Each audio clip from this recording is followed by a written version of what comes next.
Di episode kemarin kita sudah tahu kalau Jaemin mau pergi mencari Mana Stone di kota Saint-Germain.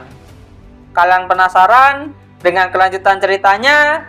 Jadi, tanpa berlama-lama, kita langsung saja ke ceritanya. Kita dilihatkan dengan wilayah Saint-Germain. Di sana ada Jeffrey dan Jaemin. Jaemin berkata, "Seberapa jauh tokonya? Kita sudah sampai. Mungkin sedikit lusuh. Masuklah." "Kenapa kamu sampai kaget begitu?" Tiba-tiba ada seseorang yang berkata, "Dasar pengganggu, kamu datang lagi. Bukankah aku sudah bilang kalau aku akan datang lagi? Apa item yang aku minta sudah tiba?" "Belum." Dengan tiba-tiba, Jaemin terbang untuk melihat yang ada di balik meja. Ternyata ada seorang nenek kecil di sana.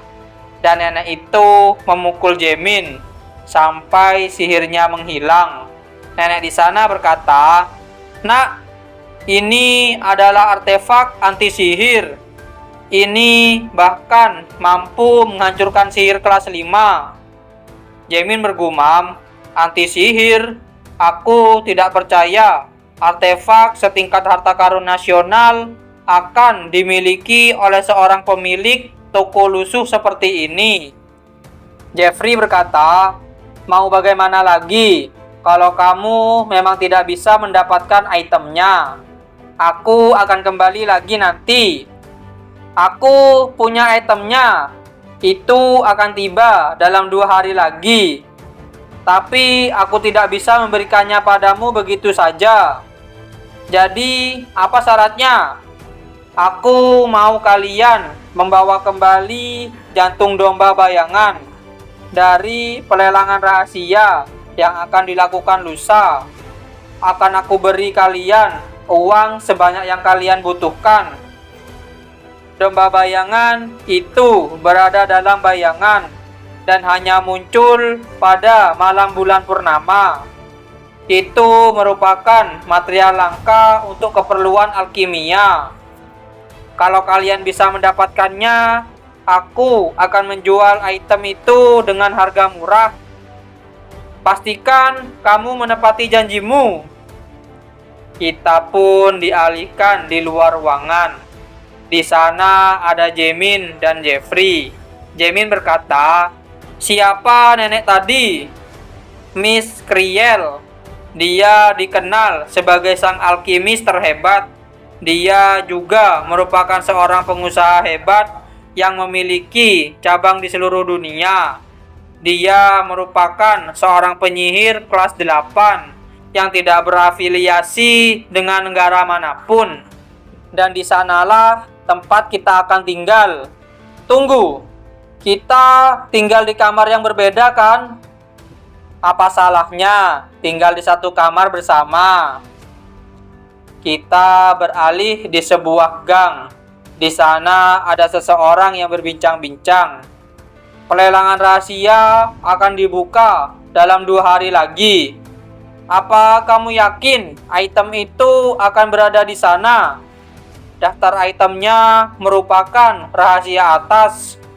Tapi aku yakin. Kamu yakin kita akan bisa membangkitkannya selama kita memiliki item itu?" "Aku tidak mengira bahwa buku tua itu akan menuntun kita ke sini. Ini pasti merupakan kehendak dewa. Kita harus pastikan untuk mendapatkannya. Bahkan meski harus mengorbankan nyawa kita. Ini demi tujuan besar kita." Kita beralih di suatu tempat. Di sana ada Jaemin yang berada di lorong. Dia mengeluarkan vena. Jaemin berkata, "Kita harus bersembunyi di Gremia sampai besok." "Master, lihatlah batu sihir itu. Mengapa mereka membawa batu sihir itu secara terbuka? Apakah karena batu itu sihir tingkat rendah?" Lalu, bagaimana cara mereka membawa batu sihir tingkat tinggi? Mereka akan membawanya dengan lebih diam-diam. Paling mereka membawanya ke tempat yang lebih gelap dan terpencil. Dengan tiba-tiba, gelang Jaemin mengeluarkan cahaya. Jaemin bergumam, "Barusan bereaksi dengan apa? Apa ada sesuatu di dekat sini?" Dari kota itu, di dalamnya setidaknya ada 3 mantra segel. Kalau reaksinya sebesar ini, jangan-jangan di dalamnya ada salah satu dari 3 senjata dewa yang hebat.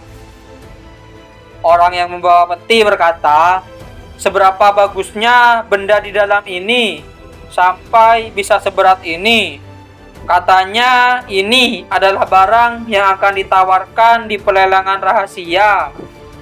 Jaemin bergumam, "Pelelangan rahasia? Sebetulnya aku tidak mau terlalu memikirkannya. Aku ingin menyimak saja.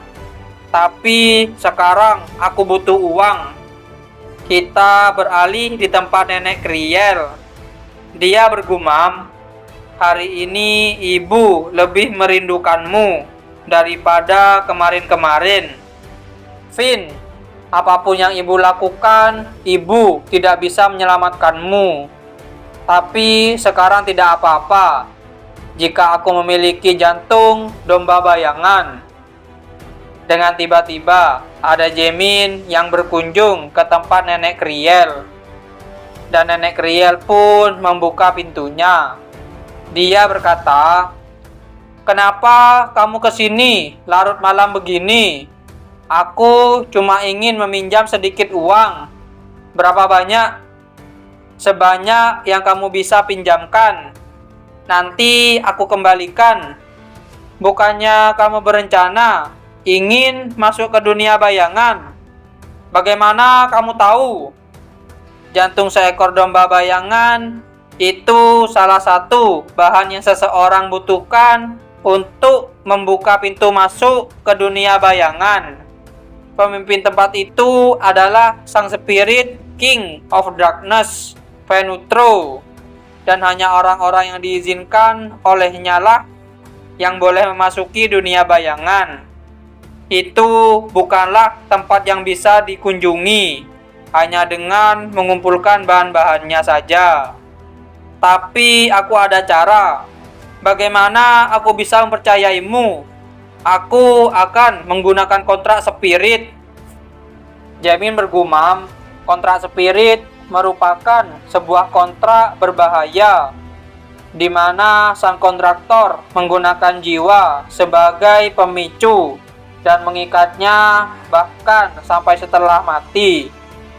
Jaemin berkata, "Dan syaratnya harus ada sesuatu yang diberikan setelah kontraknya sudah dipenuhi. Bawakan kontrak itu ke sini." Dan 2 hari kemudian, kita sudah berada di tempat sebuah pelelangan. Di sana, Jaemin dan Jeffrey memakai topeng untuk menyembunyikan identitasnya. Dan acara pun dimulai. Pembawa acara berkata, "Selamat datang para tamu yang bahagia. Produk yang pertama adalah budak elf. Bagaimana kalau kita memulainya dari 100.000 emas, 400.000 emas, 1 juta, 3 juta emas. Tawaran yang sukses." Produk selanjutnya, jantung domba bayangan. Silakan menawar sesuka hati kalian. 43 juta, 1 miliar. Apa ada yang lain? Jantung domba bayangan telah terjual seharga 1 miliar emas. Barang selanjutnya, ini sama berharganya. Aku perkenalkan pada kalian semua, batu pamungkas All-Might. Batu ini memiliki energi yang cukup untuk mengurus wilayah seukuran Sain Darman setidaknya selama 10 tahun. Siapakah yang akan membawa pulang batu yang kaya energi ini? 8 miliar. Baru saja dimulai, sudah 8 miliar. Apa ada yang lain?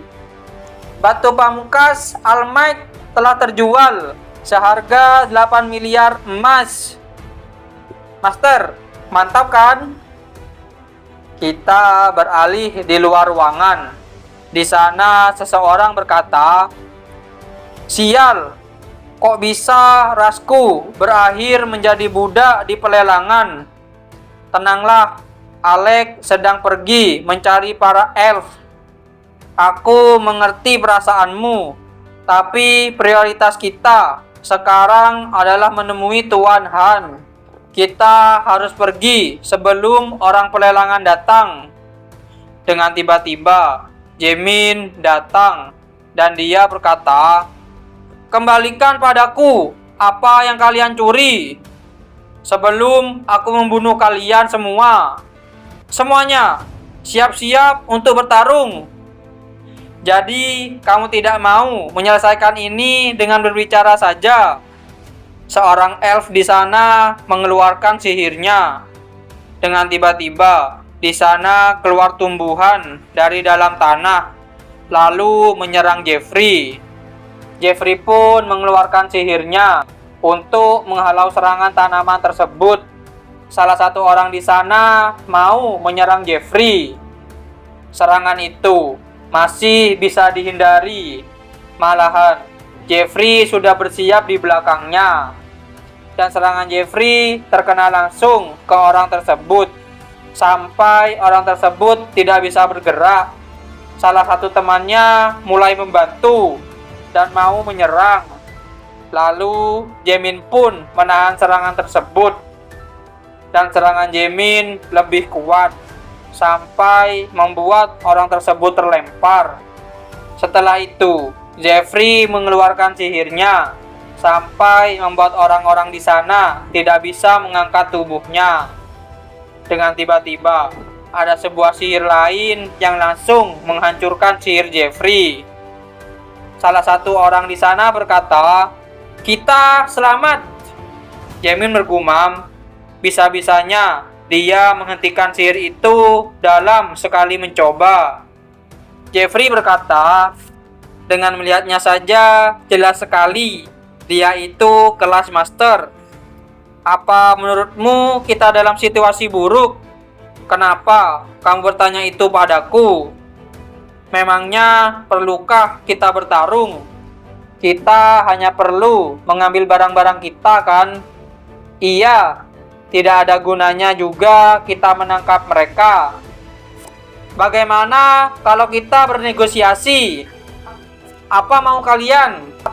Kami akan mundur jika kalian memberikan kami jantung domba bayangan. Ayo, kita kembalikan pada mereka." Di saat Jaemin membuka kotak tersebut, rambut Jaemin kembali ke warna aslinya. Orang di sana berkata, "Apa kamu Jaemin Walton? Persis seperti yang dikatakan Beryl. Apa kamu tahu Tuan Beryl? Kami berdua Frontier. Tuan muda, ini berbahaya. Jadi tolong mundur. Suatu kelompok pemberontak yang ingin menguasai kerajaan Harmonia di wilayah barat. Ketua mereka namanya para Frontier." Jaemin bergumam, "Aku dengar memang ada pemberontakan terjadi karena korupsi. Jadi para Frontier adalah ketua mereka." Orang di sana berkata, "Bagaimana kalau kita pindah ke tempat yang lain dulu? Aku akan jelaskan semuanya. Kamu harus menjelaskan dengan benar. Apakah benar Frontier itu kelompok pemberontak? Kalian penasaran? Jadi, jangan lewatkan di episode yang selanjutnya. Terima kasih sudah menonton video kami sampai selesai. Jangan lupa subscribe, like, dan komen, dan share video kami ke teman-teman Anda. Dan dadah!